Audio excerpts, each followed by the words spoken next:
Oh, Josh Stacy Dissinger's coming.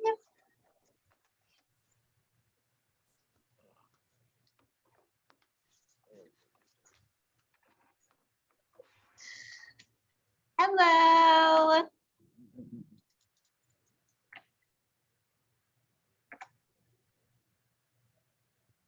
Hi all. This isn't like our other events that we've done. This is going to be just a regular Zoom meeting, so you can keep your camera off if you want to. You can turn it on, whatever you'd like to do. We will be chatting. If you want to bring your chat up by just hitting the chat icon at the bottom of your screen, and you can also see participants that way as well. If you hit the participants tab, yeah, and we will, this is a panelist kind of outline, but if you have any questions, feel free to chat them and we will do our best to answer those questions. And we can start chatting by putting your name and grad year in the chat function. We just want to make sure that we can keep track of everybody that comes to our event, so please do that for us.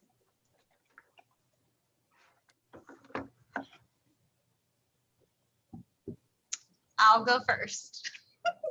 There you go. Hi, Jeffrey. Thanks for coming. Hi, Eric and Stacy. Lots of familiar faces this week. Thank you for coming. We know it's a long week, but we have some really fun stuff lined up. Hi, Susan. Thanks for coming. You're welcome.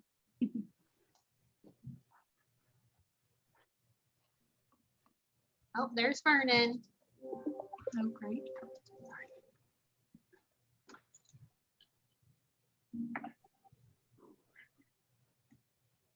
Awesome.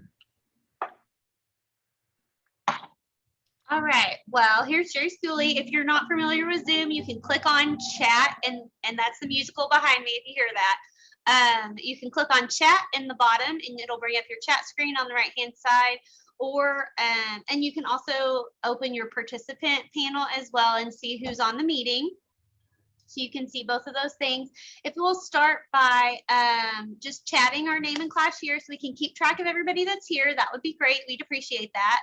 And we'll get started in a couple minutes. We'll wait a couple more minutes for some attendees. We are recording this event, so it will be available on our YouTube channel after this. So we'll be sending out a link if you know any friends that want to watch this and hear about Ram Sports. So we'll send that out after the event.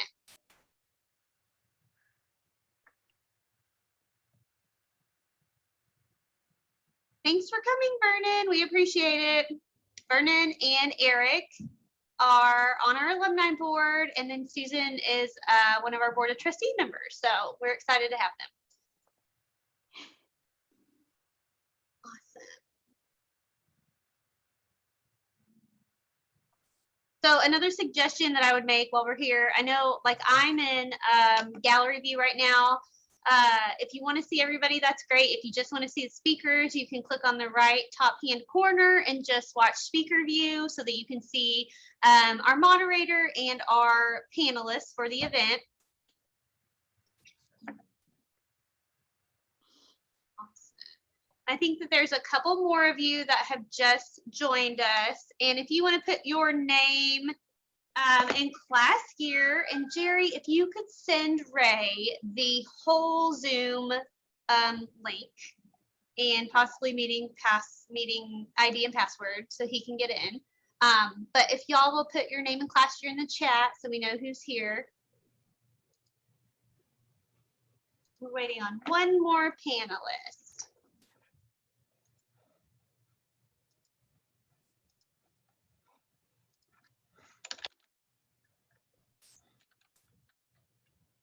Great.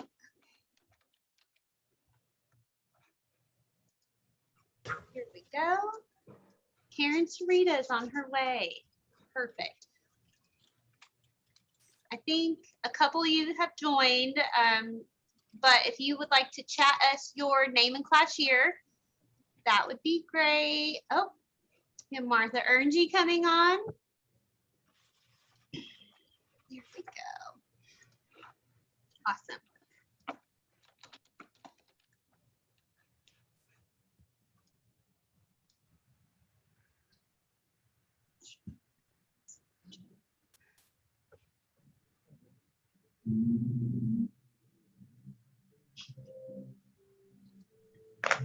Great. Thanks for coming, everybody. Karen, thanks for coming. If you haven't already, put your name and class year in the chat.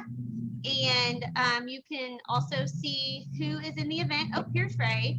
Who is in the event by clicking your panelist little tab at the bottom of your screen, and then open your chat by clicking on the chat tab. And again, just one more thing. I'm in gallery view right now. If you want to see everybody, that's great. We will have a lot of pictures and blank screens with names. So if you would like to change your view to speaker view, you can do that by clicking the view button on the top right hand corner of your Zoom screen and hitting speaker view.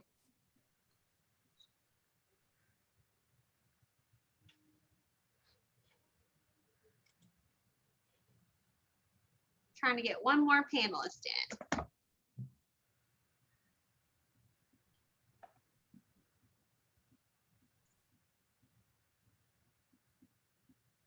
Jerry, do you have your phone?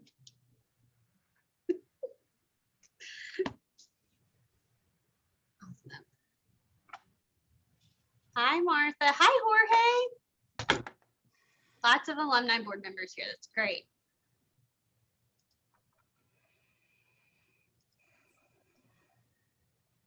Right. So we're going to try to get our other panelists on, but while we do that, I'm going to go ahead and introduce myself. My name is Christian Garcia Womack. I graduated in 2012, and I am the Director of Alumni Relations. We are really excited about our virtual Alumni Reunion Week. I know it's a lot, an event every day is a lot, but we're excited to connect with people in our area, but also people that aren't able to come to an in-person reunion. So we were excited to host this event and tell everybody about all the great things going on in our athletic program. For some of you, like me, I mean, we didn't have some of the programs we have now. It's grown a lot and there have been a lot of successes. So we just want to talk a little bit about that. So with that, I will turn it over to our esteemed moderator, our women's soccer coach, Josh Gibbs. He graduated in 2003 and he is going to moderate this because I'm sure everybody sees me every night. So I was excited to turn this over to him. But y'all have a wonderful evening. And if you have any questions, you can put them in the chat and we will try to answer those as they come in. But oh, somebody said we love Josh. Sorry. We'll try to answer those as they come in, but this is kind of like a panelist format. So we do have some questions. We do have some questions lined up for them, but if you have any other ones, please feel free to put those in the chat as well. And with that, Josh can take it away. All right, thank you very much, Christian. And I want to welcome everybody to the Texas Wesleyan Alumni Weekend's presentation of Ram Sports Then and Now. We have an incredible panel tonight of fantastic coaches and our athletic director. First, we have Bobby Cornett, who is the living legend. He's in his 35th year as the coach of men's golf. With him, his poolside buddy tonight is Brennan Shingleton, who's in his 9th year as the head coach, 19 total here at Texas Wesleyan. And we have Ray. Ray made it. Good to see you, Ray. And Ray is in his 2nd season, and he's been tasked with getting the wrestling program off the ground and done a phenomenal job. And we have our fearless leader, Ricky Dotson, who's in his 3rd year as athletic director. So thank you guys for being here tonight. And I'd be remiss not to kick it off with our guy, Bobby Cornett. Bobby, can you tell us a little bit about what Texas Wesleyan was like when you were a student here? Very similar in a lot of ways. I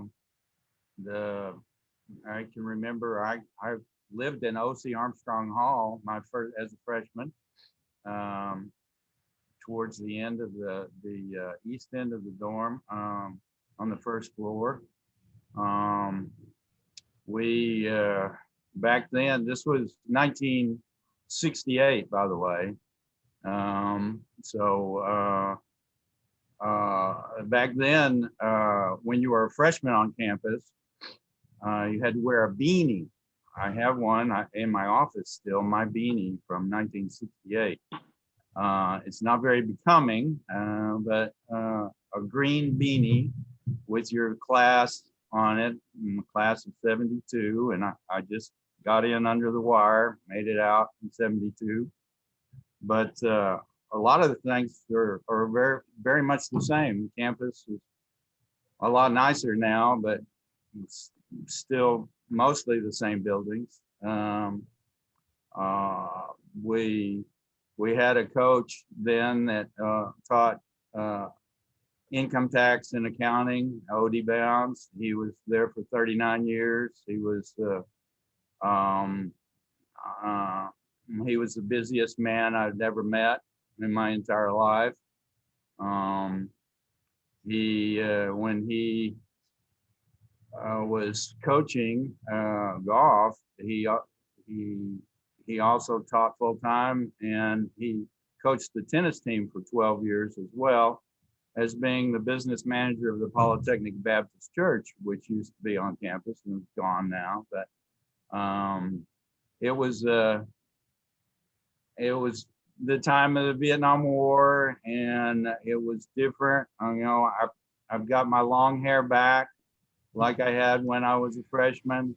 The reason why my hair is long is I told the guys I wasn't going to get it cut until they won a tournament, and they haven't won a tournament all year. So I did the same thing. But no, it was an interesting time. There was a lot of protests going on about the Vietnam War. I was in the first, prior to that, you were drafted, you had student deferments and stuff. And then we had the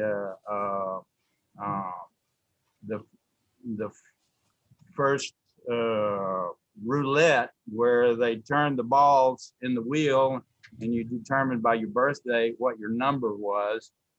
And you would be drafted in that order. Everybody in O.C. Armstrong Hall put up $5 to whoever was drafted number 1 with their birthday. And I got, my number came up 126. And that year they drafted up and including 125. So I never served. But it was a tumultuous time on campus. I remember in front of Dora Roberts Hall on the hill there, we had Badfinger perform with hundreds of people on the lawn out there, and protest signs and all sorts of stuff going on. So it was a different time, but somewhat the same, I guess. Sure. You mentioned OD. Do you have any memories, really good memories that stand out about playing for OD? Yeah, I do. In the national championship, and I played for us.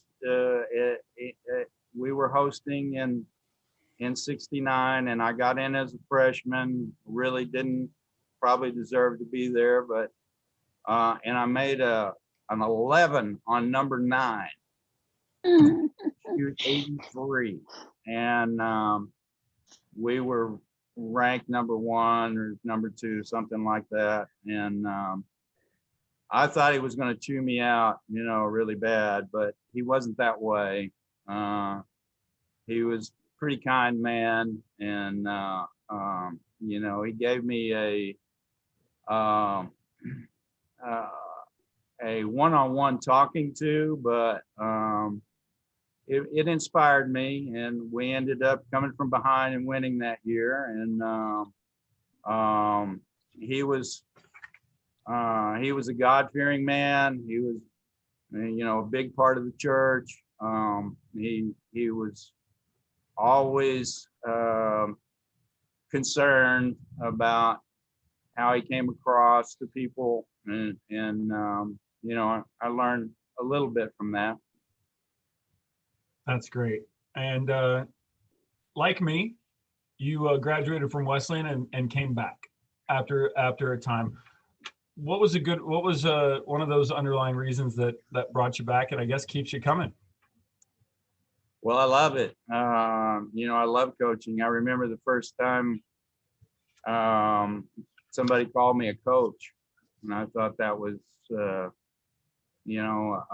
fantastic thing to be called a coach.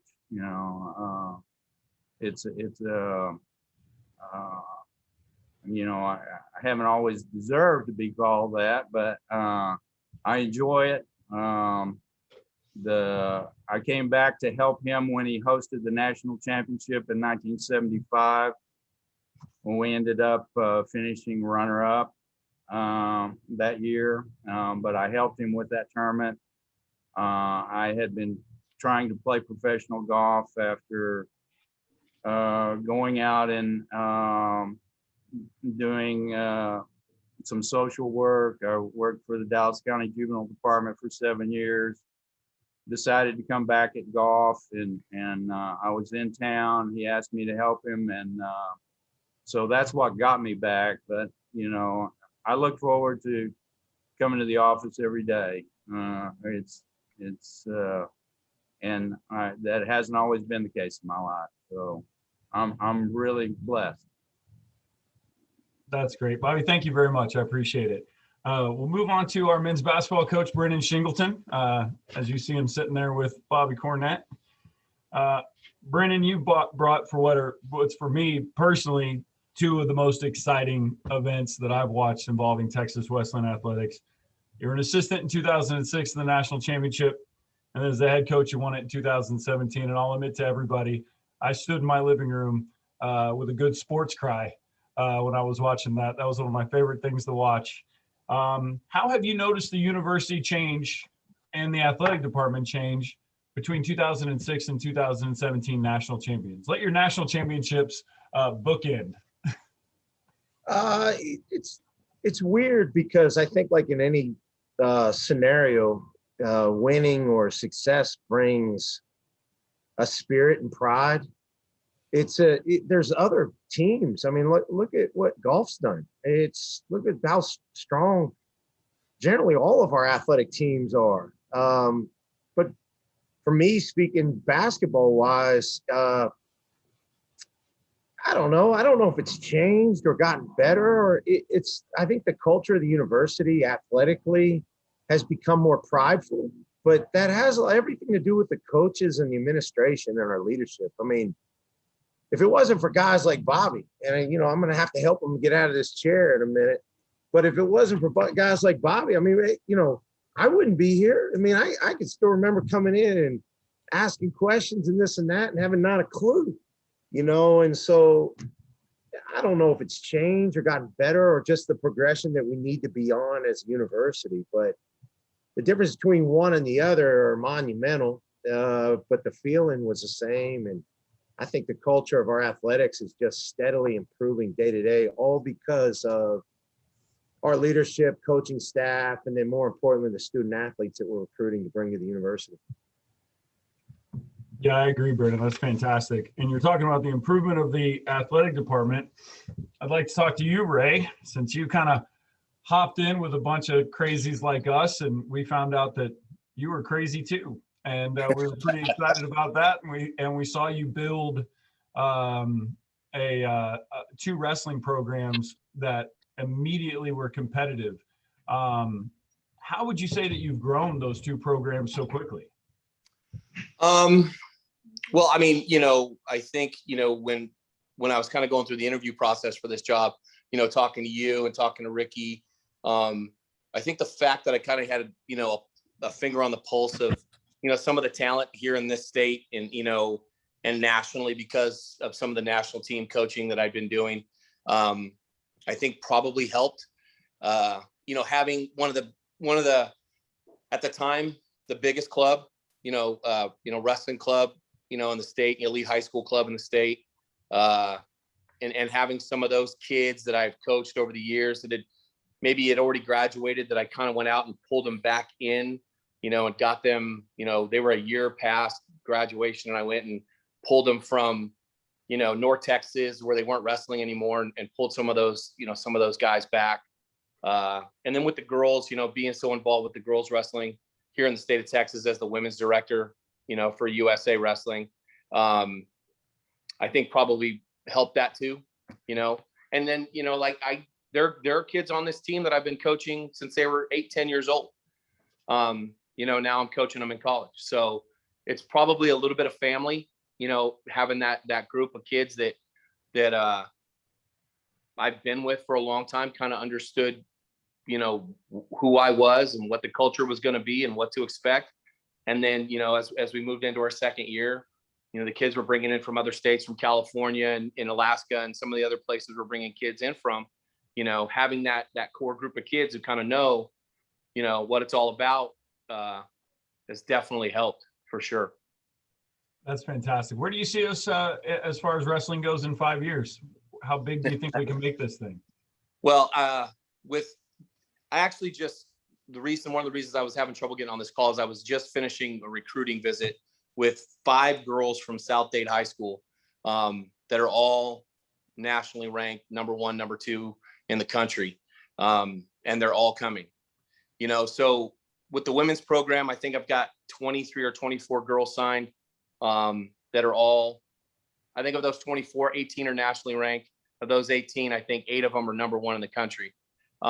With the 5 girls that finished All-American this year and that are projected number 1, number 2s next year, the women's team should compete for the national title next year. In all honesty, they're really, the only way that we don't compete is if we get hurt. Men's team, we won the conference championship this year in our second year. And I'll give COVID a little credit. Some of those guys didn't wrestle as much as we did. We were real road dogs, and we wrestled 24 duels throughout the season. Most of our guys got 30 plus matches. We were ready when conference championships came. We were ready. And, we're going to continue to build that men's program. The men's NAIA men's division is pretty tough. But, we cracked the top 20 a couple times this year. The girls finished in the top 10 this year. So, I'm excited where we are, but I'm more excited about where we're going. That's great. Thanks, Ray. I really appreciate it. Brennan, I'm going to bounce back to you because I think I know where you're going to go with this one, and you'll give us a great answer, I'm sure. Is what do you see is the biggest benefit to a student that's playing college athletics? Well, I think if you provide them the tools outside of the game, through the game, that's what gives them the stability to move on in life. Through my mentorship or whatever the word is that Bobby's given me, and how I've known Ricky forever, and you, and there's so many people that I've relied on through the years to navigate through this coaching thing. You almost want to try your best to bring student athletes into Texas Wesleyan that are searching for that guidance that we all seem to look for personally and professionally. So for me, I think the thing that we've always really tried to do is provide them real life experiences through athletics. The books are great, and that's what it's all about, is getting that degree. But at the end of the day, there's so much more going on. And that's the thing that I think Bobby wanted to hit on, why he came back. And that's why I've been here. And Josh, I think your stats are incorrect. I think I'm going into 21 at this university, but I wasn't going to correct you because you're the moderator and you're supposed to have all the facts. But the thing is, but of all of these times and situations, you seek something that you want to pass along that maybe you didn't get as a player, as a coach, or maybe a coach didn't provide us as players. And so you want to translate that to the next generation. You know, with 4 young kids at home, I really hope to raise young men that represent a generation that are going to influence my kids. And I think that's what we can do at Texas Wesleyan. I know that's what we try to do. And so that's really the reason why I coach. I mean, I love basketball. Don't get me wrong. I love the competition, but I really love to see a guy that never could pass an algebra class figure it out. And then, you know, come back to me and kind of, you know, stick his nose up to me a little bit and say, you know, I knew I could do it. You know, those are the type of things that I think are really transitional for us. But I think I answered your question. Yeah, thank you very much. So now we're going to get to our fearless leader, our athletic director, Ricky Dotson. And I don't have any of this written down, but a forum like this, I think it needs to be said. I don't, you know, every other coach can add to it, but Ricky, what these people don't know is the day in, day out during the craziest year that anybody's ever seen, trying to manage our teams and trying to keep these kids in a good spot. We cannot thank you enough for your leadership. I wanted to make sure that more people heard it than just the people that got to experience it every day. We had incredible leadership from the top down, and I think that is a huge part of what we are, just the fabric of our athletic department, and it really showed in one of the toughest times. So I wanted to thank you for that. Well, I appreciate it, and let me say that my job was made much easier because of the coaches and the student athletes. I am amazed at what we were able to do this year, to be honest with you. Okay, now that we get all that stuff out of the way, I'll throw you a couple of softballs, okay? Are you ready? All right. Yeah, I'm ready for that. So it was a crazy year. We said it was a crazy year. But what did you see as some of the highs of the 2021 or the pandemic seasons that we all got through? What did you see from the athletic side? What were some of the highlights of the year? Well, the thing that I would say, I'm supposed to speak to the board tomorrow, and in my comments to them, I'm going to say this, but I think our greatest accomplishment as an athletic department this year was just the fact that we played. I mean, the fact that we got on a field, that we got on courts, that we got on mats, that our golfers are on golf courses. That to me was the greatest accomplishment that we had. I mean, when you look back to last summer, early in the fall, we weren't sure we were going to be able to do that. And I think it says a lot about our university that they had the confidence in us to put our athletes out there, to make it safe, to do the things that we had to do in order to make that happen. And I'll say this again, it's a tribute to the guys like you and to Brennan and to Bobby and to Ray, the things that you guys went through and that you put up with and that you got your athletes to do. That to me was the highlight of the year. I don't think that without seeing it day to day, people really understand the sacrifice, the work, the labor, the toil, all of those things that went into it. When I look back at it now, I think you get caught up in it when you're in it day to day. But now that we're kind of getting to the end of it and you look back on it, it's something that truly was an accomplishment. But when you look at the highlights, obviously we had a lot of them. I mean, Brennan's group made it to the national tournament again. I think that's 5 out of 6 years. Ray wins a conference championship in only the second year of existence. You know, Jessica's volleyball team has now made it to the national tournament 4 years in a row. And then we had a ton of individual accomplishments. So all of those things are kind of the highlights that you get. But I think it sort of gets back to what Brennan was talking about earlier, graduation coming up and seeing some of our kids walk across the stage and seeing them walk through the halls and seeing them accomplish the things that they do outside of their sport, outside of the classroom. I think those are the things that ultimately are going to be the highlights. Yeah, I agree. When you see that element of what we do, with our success. How do you think that contributes to the overall success of the university? Well, when you look at if you look at athletics and you want to know what is it that we contribute, I think you can look at the coaches that are on this call, and when you hear them speak and when you hear them talk about educating the whole person, I mean, that's part of what we're trying to do at the university. You look at our strategic plan, the one that we've got that's coming up. We talk about engage with community, engage in leadership. All of those things are what athletics are about. And so we take what we do from a competitive standpoint, and I think it projects onto our athletes. And hopefully the other people understand that that's a benefit. But if you start looking at things that are more concrete and more particular, our enrollment, we have between 500 and 600 athletes. And when you look at an undergraduate population of about 1,600, we've got almost a third of the student body.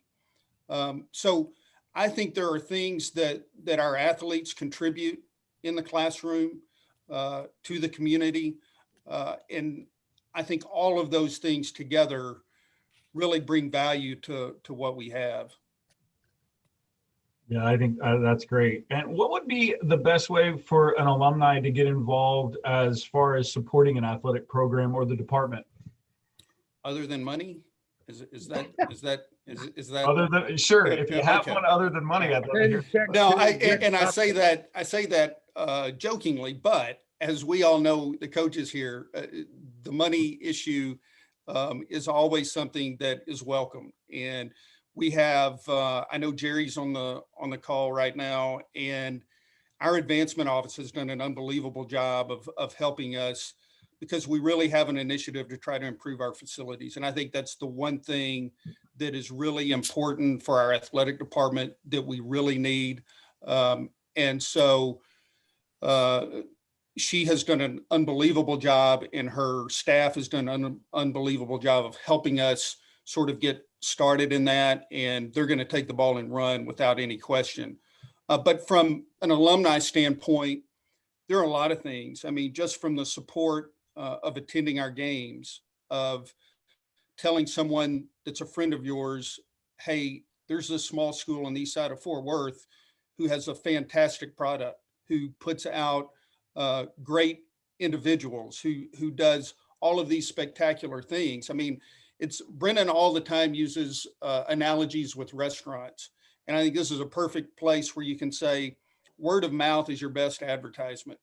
And so when alums are talking to other people, they can bring exposure to us and carry our brand out. And so I think from those types of situations, there's lots of things that our alums can help us with, and can get the word out and can bring more visibility to us. And all of those things add to what we have. Say, Josh, can I ask a question? Yes, sir. You may. Ricky, I know we're hosting the Olympic trials in table tennis at Texas Wesleyan in the next few weeks. And people have been asking me about, can they have spectators? And I wasn't sure what the answer was for that. Can you? The answer is going to be yes. Our plan is to, now that may be limited, but yeah, we will allow spectators in. Ray was able to help us get part of the Olympic wrestling trials here in Fort Worth, and we hosted a last chance qualifier. We allowed fans at that event. So we'll certainly have protocols in place, and we'll limit probably the number. We won't be full capacity. But I think events like that are great for our university. It brings exposure to us. I think in the wrestling event, from what I heard from Ray, the social media exposure there was just absolutely fantastic. So yeah, the answer is yes, we will have some fans there. Okay. And Ricky, you alluded to the partnership we've had and the good work that's been done in the advancement office. And you'd mentioned facilities a little bit. I don't know how much you can or want to say, but can you give us a little peek into what we have ahead of us? I wish I had a crystal ball so I could tell you exactly what was going to happen. I don't, but yeah, there are a lot of things that we want to get done and that we would like to get done. And Jerry can probably tell you the conversations seem to be coming from all different directions, which is a good thing. But you know, one of the things that we really need desperately is a practice football facility, and that's a priority for us. You know, we've got land that we would like to build that on, but in doing that, it's going to affect so many student athletes, and I think the general student body as well. I mean, we have 125 in our football program. So it's certainly going to accommodate them. But then when you look at, you know, the idea is to build a track around it. That's another 75 individuals. It takes cheerleaders and dancers, gives them a place to practice. So there's another 50 to 60 individuals. You know, if the soccer programs end up using that facility, you're looking at another 75 to 80 students there. And so a field like that pretty much impacts 300 to 400 student athletes, not to mention the other groups on campus, whether that's intramurals or, you know, maybe theater uses it or whatever that may be. There is an impact that could be far reaching, in my opinion. And so the facilities for us, you know, that is certainly very high on our list. I know Ray would love to try to get a wrestling facility on campus at some point. That's certainly a need for us. And you know, we just got lots of things that I think could use some help. I mean, Sid Richardson, Brennan was talking about the sound system in there. You know, that's something that we'd love to try to take care of. Our baseball and softball facilities can use some help. So there's not any area that I think if someone said, hey, I'd like to help you with that we would say, no, I don't need the help. We are in a position where we really want to make some upgrades. Well, that's great. I don't have any more questions. I really appreciate you guys sitting in the panel. I want to thank everybody for coming and toss it over to Christian because she may have other stuff she'd like to do.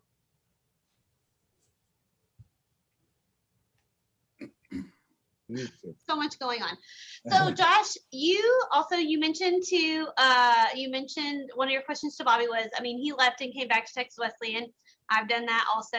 Like, what keeps you here and what made you come back to Texas Wesleyan as the women's soccer coach? They were hiring. No, I'm just kidding. It popped up and I saw it. I was 26 years old when I applied for this head coaching job. I thought I'd take a shot. It'd be a good thing. And actually the story there is I walked downstairs and my phone rang and it was Kevin and asked me to come back upstairs. And I legitimately thought I had forgotten my wallet or something, but instead he offered me the job. I think this place has a real special, like every coach talked about what we're able to do. I think we're given more license to do those things here. We're more equipped, or I guess there aren't as many restrictions for us to actually impact a student's life. And I mean, Brennan nailed it, using athletics as the vehicle to teach them things about life. I think there are examples of real life stuff, you know, like when you play the best that you can play and you still just don't win.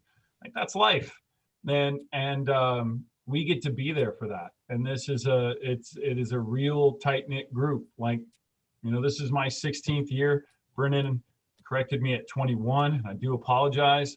And you know, looking at Bobby, it's just it's such a place that we, you know, I hate to say this, but I don't like the term Ramily. I understand that it's popular. It's not for me, but I will say this.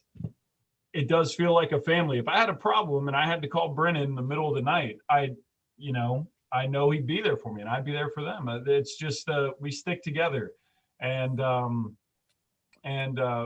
we have just tight knit groups here. And I just love this place. So I mean, you asked Bobby like his most memorable memory of OD. Like, I kind of just want to go around and ask each of you, what's one of your most memorable moments here as an employee? I mean, Josh, you can go first. You know, it's funny, as you get through the years, you don't really remember as many of the wins or losses or things like that, but you remember kind of the relationships you have with each group. And I have always been fond of what groups can do. This year, we had 7 kids graduate in December. So we played with 13 at the most. Soccer, you play with 11. And a majority of those games, we played with 11 players. Finished 3rd in the conference. And when things got rough, this team just accepted it for what it was. So I'm not really going to remember or care about games that happened this year. I'm going to remember this team and how they react. They never bickered at each other. They never quit. Now, we didn't play great because we only had 11 players. Some people can get tired real fast, but they accepted that we had to change our style of play. And I'm going to remember that forever. This group that embodied everything I could want them to be.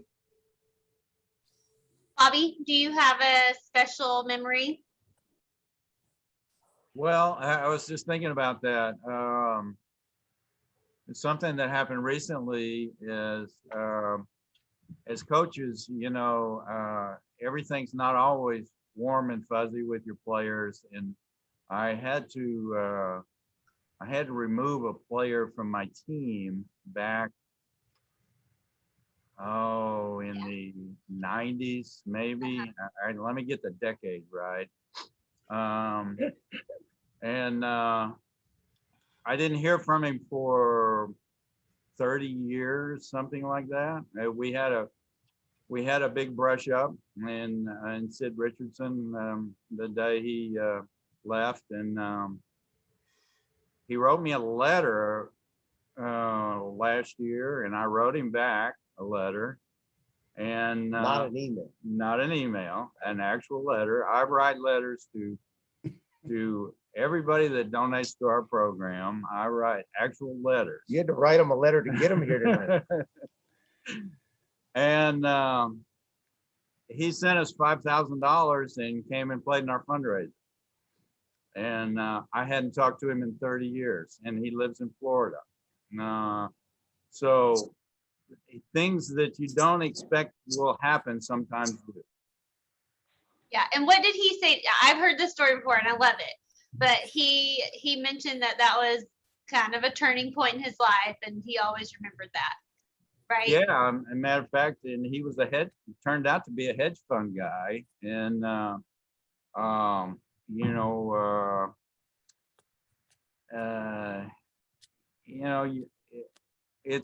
it's not often that you get to influence a person's life. I can't get my wife to even turn the lights off in our house, you know, when she leaves the kitchen.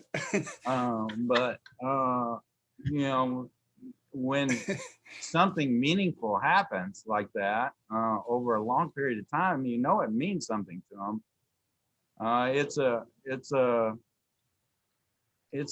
You're in a position as a coach that it's a high priority. It's something that you can mess up, or you can do good, or maybe you don't do so good. You don't always know. Yep. Brendan, do you have any thoughts? I mean, I actually was a cheerleader here at Texas Wesleyan, and I will always remember Brendan because it's very intense in the gym. And even, you know, years from now, I'm going to remember him yelling at kids because that was very motivating, even for us. I'm just saying. My kids are about to walk in here. You're going to see me yelling again. Different yell. Yeah, well, we got a few. I mean, this is like I mean, kidding, this is a hard question. I mean, one of the most memorable experiences I've ever had, I can't remember the foursome. I believe it was Bobby and I, Kevin, and somebody else. I had to drive right down the middle of fairway. And he won't let me collect this driver for the long drive because it's by inches. You know, Bobby's all about the etiquette of the game and the honorable of the game. But that's a side note in the sense that it's really just about the relationships that this place has provided us. I mean, Ricky recruited me out of high school. People don't know that. I played for him and his father. I've known Josh forever. You know, and some of the memories that I have, the biggest things has nothing to do with standing on the stage or winning. It's first generational college graduates that graduate when their parents told me specifically in my face that they were here to play basketball, not to go to school. And then when you get them to graduate, now all of a sudden their mom and dad comes back and says, holy cow, my son actually graduated from college. Now you're talking about something that you really guided them, but had no, I mean, I didn't take any classes for the kid. I mean, it wasn't like I was doing his homework. I mean, he did it and the school provided it. So those memories, that's why it's hard to leave this place, because where are you going to find that stuff? You know, I mean, where are you going to get that? And I know Rick's working hard and everybody's working hard to keep improving this thing. And as coaches, we're all doing the same thing, but the core of the coaching staff that this university has is like unlike any other I've ever experienced. I mean, you can't talk about another university. You got a Hall of Famer sitting right here that's forgot more winning than some of us have ever done. You got Gibbs, who's passionate about the product. You got Ricky, who was a former coach at one and has saw many guys graduate and come back and give their universities.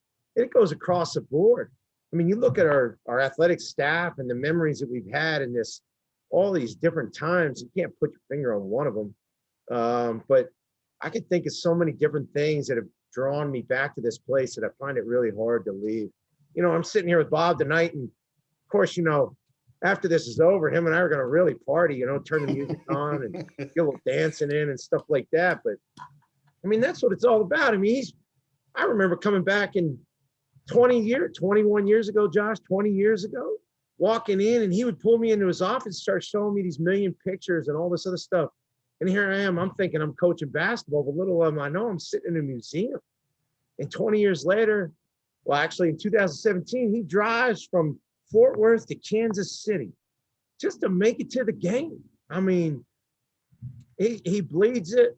I don't know if I'll bleed it or not. I hope to work one more day, you know, and be able to coach next season. But there's too many memories that make this place special, you know. And it just, long story short. Well, let me say this in that vein. You know, Sean Hensley, the current head coach of men's golf. I mean, here's a guy that thought he wanted to go in the golf business and went to San Diego Golf School and learned how to be a professional golfer in the business.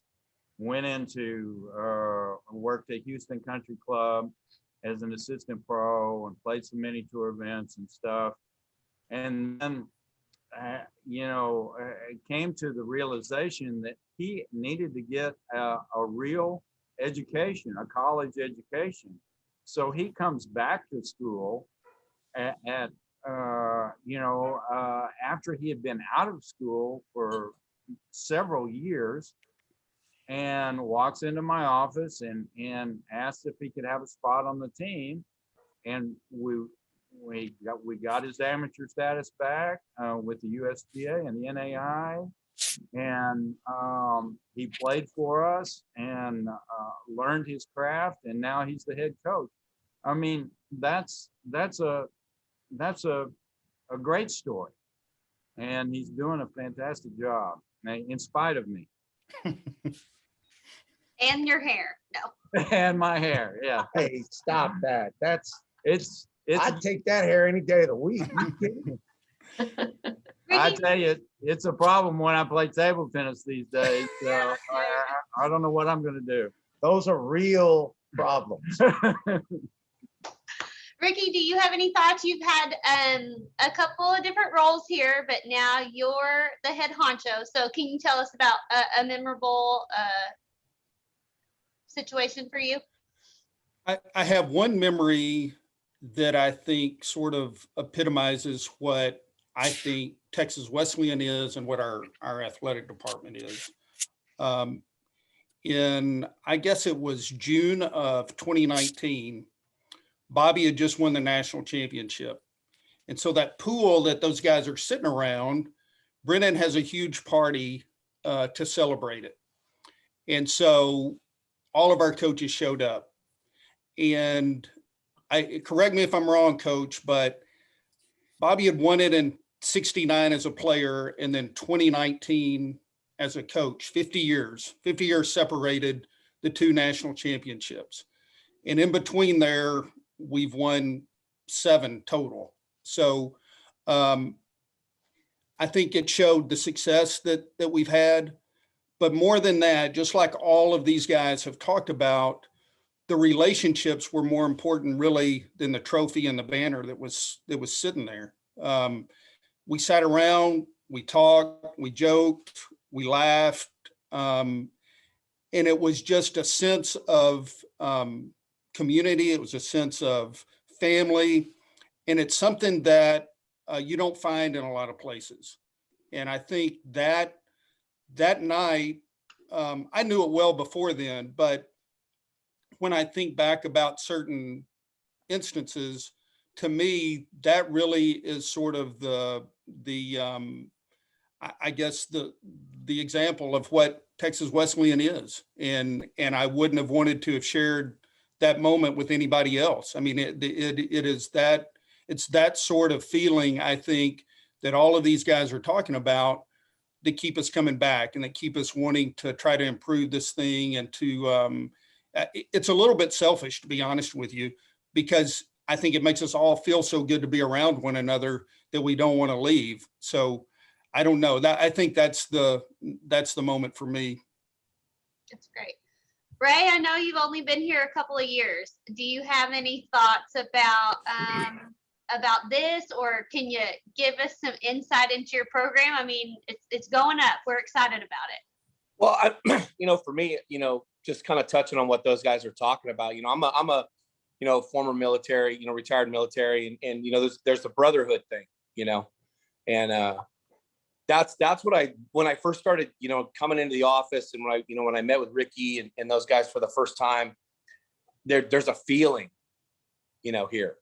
And it's that brotherhood, kind of aura that's around. Like everybody loves everybody. Everybody, it's really interesting.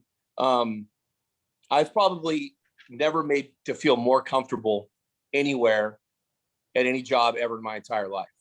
And that's exactly what those guys are talking about. Like, I never once did I feel like a stranger. They never made me feel like the new guy. Just I was there and I was part of it, and I'm really, really, really proud to be. Awesome. We're excited you're here, and we're excited about your program. Absolutely. Does anybody have our coaches? Do they have any other thoughts? Or Yeah, Josh, I got this thing wrapped up now that raising that robo elbow thing. I got this thing wrapped up. Now. This thing cut out. Hey man, it was just a clean out. It was just I just got it cleaned out. I'm ready to go. Okay, damn it. Another question I had for Ricky on how you could support the programs. We are trying to have Brennan wrestle Ray for a fundraiser. That's right. It's a little slow. It's a little slow to get off the ground, but with your support, we might be able to make this thing happen. Ray's got to keep that brace on, though. I'm not feeling it. See that beautiful bald man right there? I'm going to say one word, and I think we can get it started. Sing it. Josh, Jorge does have a question. Obviously, we just wrapped up the soccer season, but he's asking when is the soccer season? Where are the home games? Tell us about it. Jorge, I don't remember because of COVID.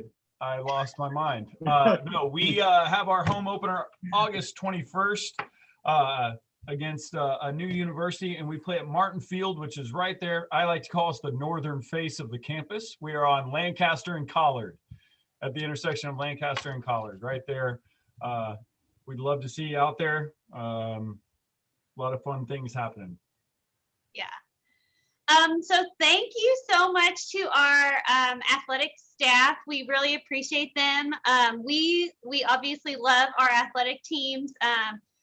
Our athletes, it's such a great affinity to our university, but also we know that our other alums just really enjoy our athletic team. So thank you so much for coming. That was a great evening. I'm not gonna say I was a little bit worried about it at first, but it went really well. Y'all did a great job. Yes, Jerry says go Rams. So obviously you can find Ram Sports information at ramsports.net. They keep that up to date. We will have a full fall season, and this just in.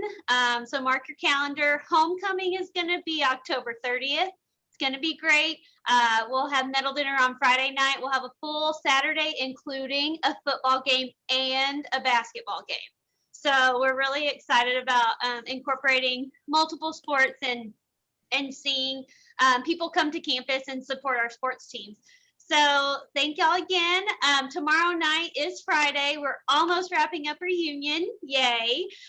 Tomorrow night we're doing Friday Night Live. We're going to have 2 comedians, professional comedians, and a magician. So lots of family fun. You can sit on your couch and enjoy it. And then Saturday we have the musical. It's not supposed to rain. We're really excited about the musical on the lawn. So please join us. You can find all the links online if you want to do virtual for both the musical and Friday Night Live, which is virtual, at texwes.edu/reunion. And thank you again so much for coming. And if you have any questions or thoughts, email our office, and we'll see y'all tomorrow night.